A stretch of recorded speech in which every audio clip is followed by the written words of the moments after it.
Hello mga karakabs! Good morning, good morning, good morning sa mga followers diha sa Facebook, mga karakabs. Hay atong update karon, updates na to sa after 14 days ato ang gigraph nga bougainvillea mao na ni mga higala. Ni turok na gyud siya after 14 days, makita nato nga himsog kayo ang turok mga higala, no? Successful gyud ang ato ang gigraph.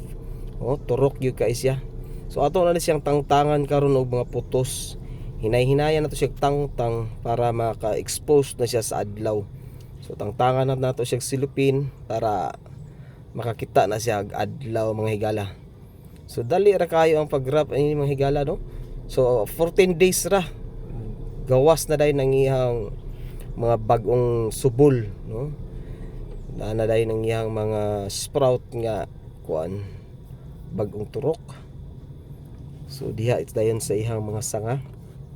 So ato ning tangtangan og silupin para ma-expose na siya ginay-hinay sa adlaw, dayon pagkagulang niya niini ato na din siyang sugdan og bonsai mga higala. Pag mutaas na ning iyahang sanga, no, nga bagong turok kaning sige sumpay nato mga higala. Kung tagdagko na niyang dahon, diha na dahil nato bonsayon para di na kay siya mutaas. So magpungpong na lang dahil na siya bulak mga higala. So atong tanawon, observe rin ninyo maayo mga higala. Okay, mo na siya after 14 days. Kanang dagko di nga mga dahon ni higala. Una ang sa iyang original na niya nga sanga. Kanang dagko bitaw. Muna ang iyang sa original niya na kani mo ning gisumpay. So kanang mga dagko diya kana original na niya nga kuan. Pero katong gagmay nga miturok mo na siya ang dito ang gigraph. Turok na siya. So makita na to diha nga turok gyud siya may gala. So successful.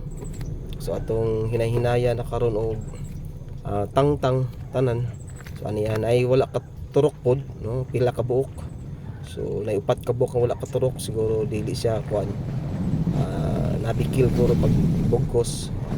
So ato ang kuno ni ato ang expose na. So mao na ni sa wala pa ka follow mo mga higala para sa more updates sa ato ang mga makatong mahilig diya sa mabulak.